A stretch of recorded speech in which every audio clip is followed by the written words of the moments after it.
Hi, everyone. I'm just going to take a second to just get in my body and use this microphone. So, as Chantal said, I call myself a financial therapist.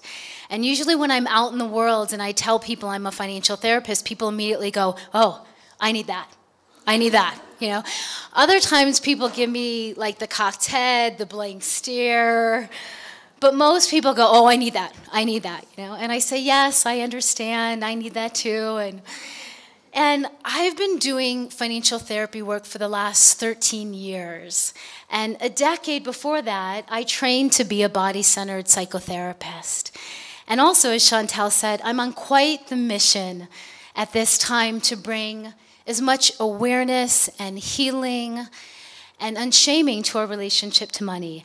And I cover all the areas that you would want to cover when you're diving into your relationship to money, when you're willing and ready. That's a moment. And I cover areas like all the money story work. So looking at what are your strengths around money? What are your challenges around money? We go into all the practical stuff of learning the language of money, of setting up bookkeeping systems, of creating a money practice on a daily, weekly, monthly, and yearly basis. And then we add in all the visioning parts of planning and budgeting. And what's been fascinating for me as I've been doing this work for the last 13 years is there's been another thread that's been weaving its way through my work. It's come up since day one, and it comes up with all my students and my community, and it's a concept of value, knowing our value.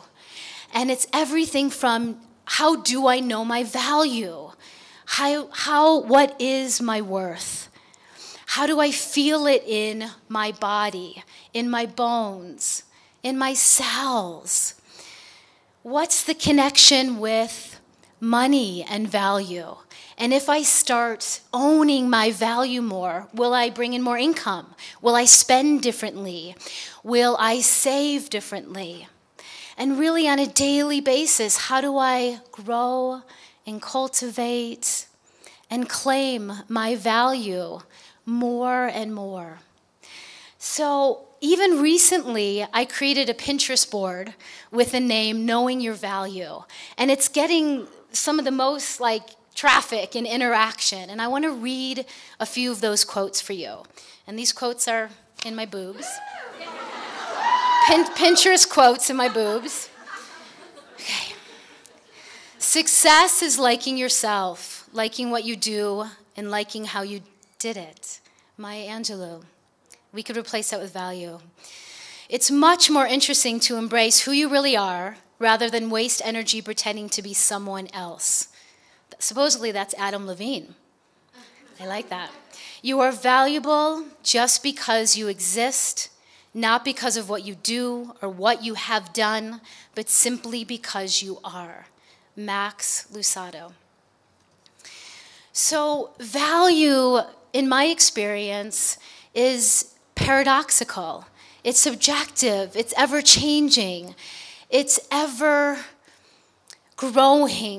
and deepening and ripening with age.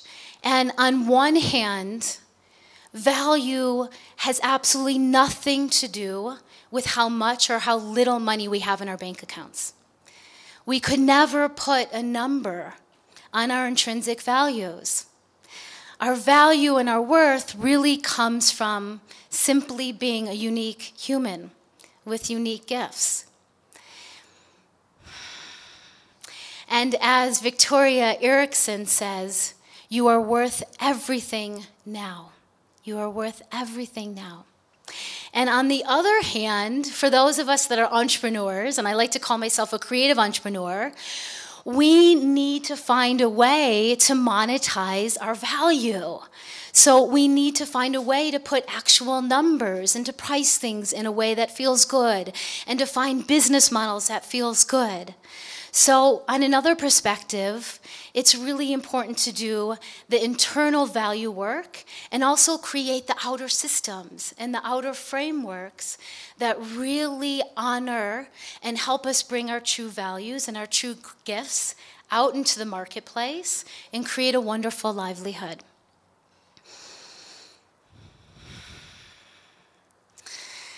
So I've been on my own journey of doing my own work around value.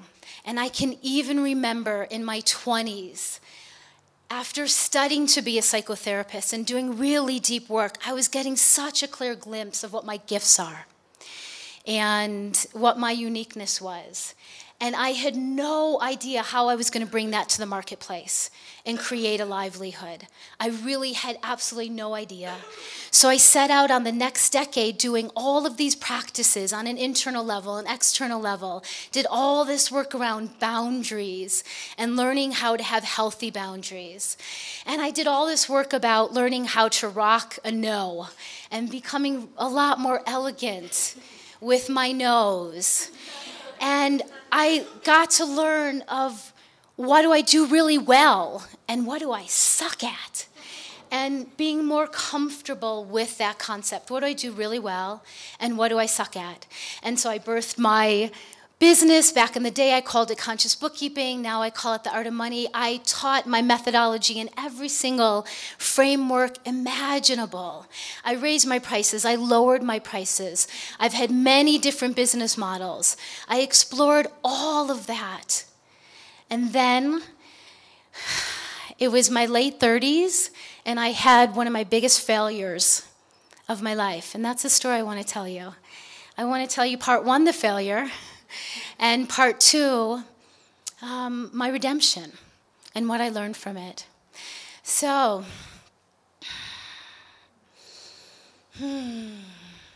7 years ago, right around this time, I got the call.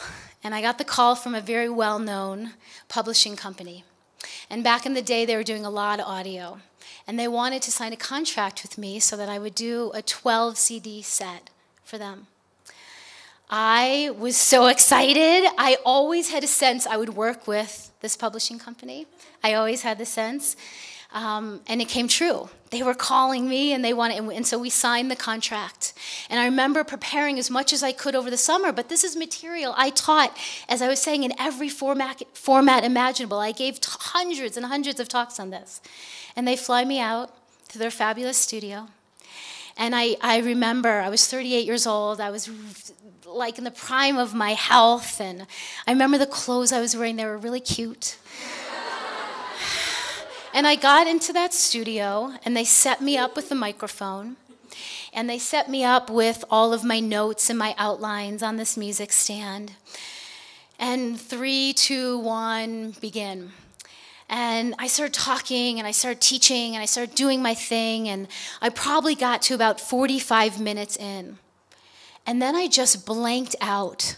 I just stopped. And I kept staring at this microphone, this black microphone. And I'm thinking, I do this all the time. What is different here? What is going on? And so I tried some more. And I tried to find the words. And I tried to teach. And I was sitting there alone in this studio with this gorgeous studio with this glass window. And I could see the people producing it on the other side. And they were smiling, kind of. And I tried over and over and over, and we went to day 2. And basically what happened was I could not talk and teach to myself alone in a room. And we canceled the contract. And I was devastated. I was heartbroken. I questioned everything about my value, everything. Do I even have anything to say? Should I just stop my work right now? I'm done. And my mother got on the phone with me at that time, and she taught me something. And she said, honey, remember Loretta Lynn, that country singer and the coal miner's daughter? Now, my Jewish mom only listened to soul and R&B when I was growing up. But something about this country singer, Loretta Lynn, and the movie Coal Miner's Daughter really spoke to her. Do you remember? They had to turn her around from the cameras, and they had to turn her around from the recording studio, and they turned her around, and they would sit her children in front of her. And that's how she brought her gifts to the world. She sang to her children, never to a camera, never to a large audience. That's how she was able to do it. And it was a light bulb for me. It was, I need my community. I need students. I need live interactions for me to thrive. We co-create this money work together, and this conscious money movement is not just coming through me. So, but I was devastated. I was heartbroken. I was really heartbroken. It was a huge closed door in my life, and where I really questioned everything. Now, the fascinating thing is the huge closed door happened, and 6 weeks later, I got pregnant with my first and only child and had him right before my 40th birthday. So what wound up happening is then I was sleep deprived. And, but what was happening in there was, how do I get redemption? And that's kind of a strong word. But I knew my gifts. I knew I could teach my material. I knew it through and through.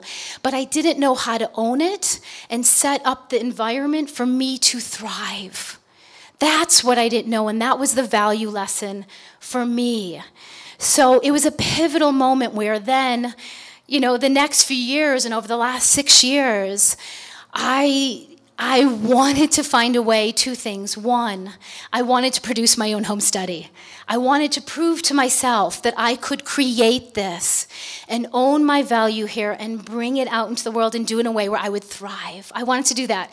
So I wound up announcing to my community, I'm doing one last live class in this form, and I got 60 students. So I used to teach and get 10 to 20 students. So there was this leap.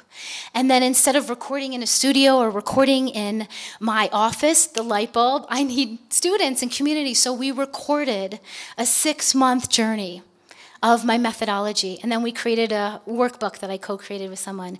So I produced a whole home study program by myself. And that program is still something that a lot of my private clients still use. But I knew that there was a whole next level for me. I continued to work around healthy boundaries. I continued to rock my no. I mean, after you have a child and you're in your 40s, I know no. I can say no really elegantly. I do it really well and often. And got better at what I'm great at and what I suck at.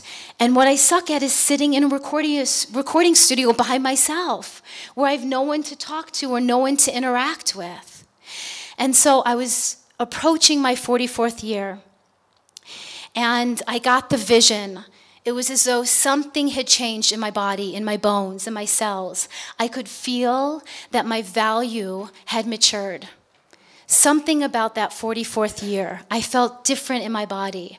And all of a sudden, I visioned a year-long program. Instead of a 3-month or 8-week course or 6-month, I was ready for a year-long community and journey, and so was my community.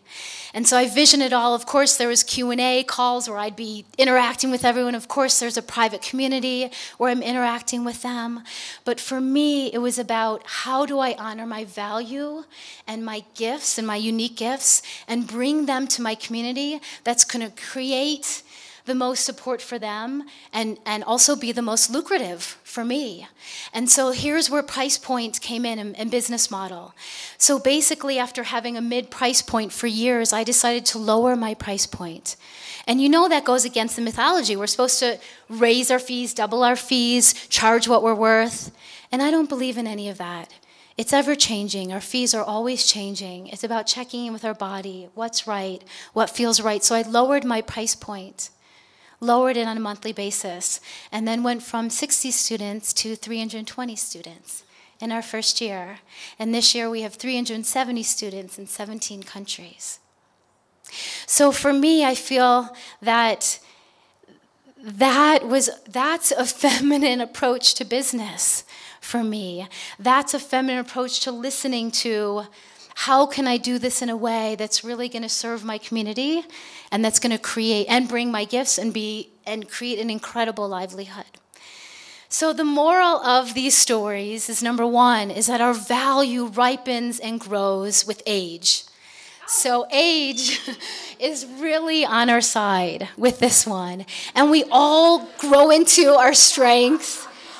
We all grow into our strengths and value at different pacing and rhythm, and I really trust that, and I really honor that. And there are all of these practices on an internal level and an external level that I've been just mentioning a bit that can also really help. And failures are amazing. Failures are essential. They are really, really essential to really understanding when we're off track, when we need to get on the right track, when we're not fully honoring or owning our value, and when we need to learn how to do that in a different way or create an environment for ourselves where we can fully show up and thrive. So, one last little thing. In Emerging Women, the live event, I was sitting there and I was waiting for results. I know this is a detour, but it's not. I was waiting for results on my thyroid. I had a biopsy and we were waiting to see if it was cancer, if it was benign. And I sat in Emerging Women, the live event, and had to wait 2 full days before I got those results. And on the second day, I demanded to get the results from the doctor, and they were benign. And in that moment, at Emerging Women, I said, it is time to step out again. I haven't stepped out since I had my son 6 years ago. I moved everything online, have done everything online. So even though I've been teaching, this is the first time that I'm stepping out.